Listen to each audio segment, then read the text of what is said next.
Pinatupad na ng Bureau of Treasury ang streamlined tax treaty procedure para sa mga non-resident investors ng bansa.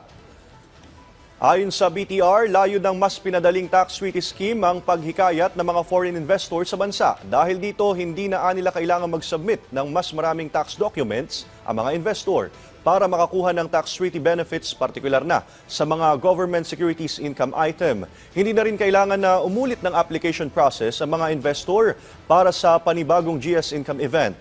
Ito'y naging posible dahil sa pinakabagong integration ng streamlined process sa tax tracking system ng National Registry of Scriptless Securities, kung saan kailangan na lang nilang makumpleto ang one-time process system ng ahensya para makagawa ng securities account na automatically ma-apply sa lahat ng kanilang GS accounts. Samantala, ayon kay Finance Secretary Ralph Recto, isa pa lamang ito sa mga proyekto na layong mapalakas ang capital market ng Pilipinas. Aniya, mas mapapaigting nito ang market liquidity ng bansa dahil sa mga mas pinadaling proseso para sa mga investor.